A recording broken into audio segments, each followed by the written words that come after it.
What did Captain Ibrahim Traore do that other African leaders should emulate instead of crying about Trump and his US aid and AGOA, whatever? They should be studying Ibrahim Traore to see what he did to get to where he is and what he's still doing to even improve on his present position. Now, what did he do? The first thing Captain Traore did was to eliminate waste, unnecessary expenses in government, the over bloated expenses you have in government. That was the first thing he did. And he started with himself. The first thing he did when he came into power was to refuse the salary of the president, which every African president enjoys. All African tell them to stop taking their presidential salaries, and they'll tell you no.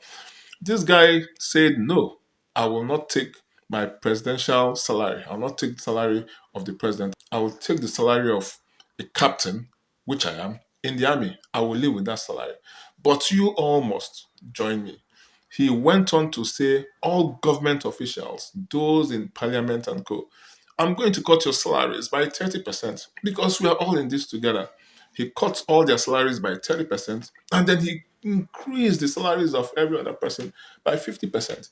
So if you're a government worker or you're a parliamentarian, then you understand that you are not in this for the benefit of money. You are not in this to enjoy yourself. It's work. The moment he finished with checking the overflows from salaries and all that, he next targeted the resources they had, which is gold. He now said, okay, we have gold. What do I do with the gold we have? I'm going to improve the quality of this gold. I'm going to refine it and sell it. Instead of selling it as raw gold, which doesn't give the company so much money, why don't I refine it, process it, and then export it? And that way we'll get more money. So to achieve this, he built the first gold refinery in Burkina Faso.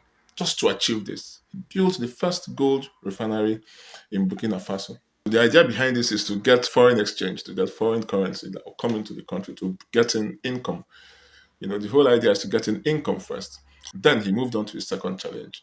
And what was this challenge? Self sufficiency in food. How do I get my people to be food self sufficient? So instead of importing foods, wheat, and all this that we don't need, how do I get my people to begin to produce enough food for our people so that we don't start looking outwards for food to come in? And that inspired his next move, agricultural boost. He looked at the situation. There are things that they needed. They needed tractors. He bought 700 tractors and gave it out to farmers to farm. Then the next thing is water. They live in the Sahel, it's a dry area. And he said, okay, how do I get water to these farmers? How do I get water to these farmlands? Irrigation. How do I get effective irrigation? Damming. He said, okay, I'm going to build dams. Then he went on to go and construct the Samandani Dam just by the border with Ivory Coast. With that dam, he's able to boost irrigation to farmers in the country. And what did that result to? More rice production, more tomato production.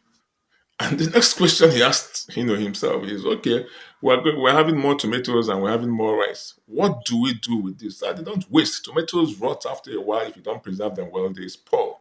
And then even the rice, how do we improve on all this? He now said, okay, I'm going to build a rice mill. He built a rice mill, the biggest rice mill in Burkina Faso. And for the tomatoes, he built a tomato paste factory. So instead of allowing the tomatoes to spoil, which they normally do over time, he built a tomato paste factory so that all the tomatoes can be converted into tomato pastes and then be exported out. They are stored and exported out as tomato pastes. And mind you, this tomato paste factory is actually employing 2,000 people. So the rice mill and the tomato paste factory actually improved employment in the country. Over 2,000 people have been employed just at the tomato paste factory alone. And don't forget that the damming was for irrigation and to the farms. But what of the excess water? What do you do with it? He built water storage facilities to store all the excess waters that could accrue, whilst damming and irrigation was going on. He built water storage facilities to store all the excess water, which will be recycled back into the whole irrigation system again. And when he finished with food self sufficiency, he tackled transportation. Transportation, especially for those export products that he has. So, with transportation, he went all out. The first is the rail line that he's constructing from Ouagadougou to Ghana, which will transport commercial products from his capital straight to Ghana to the ports, from where they will be exported. The next thing that he started again was the construction of a highway from Burkina Faso to Mali. And this is also for the export of goods and services, into Mali and up north. So when he was done with the rail line and the road, what about air? He knew that there are some things that could be exported by air, and apart from that, people will be coming and going. So how about an airport? He began to construct an airport. So all the different modes of transportation, whether rail, roads, and air, have been taken care of to bring in and to export goods. And once he finished with those, then he started looking at communication. Communication is the satellite launch that he did in 2023, for communication purposes in his country. Finally, he's also begun the manufacturing of cars in Burkina Faso for exports. Again, for export. So this guy is thinking not just of self sustenance, but also how to get revenue by exporting things in their most processed form. Everything just to bring in money that he uses to improve the lives of his people. So all our African leaders should please copy this guy. This guy is an asset to Africa.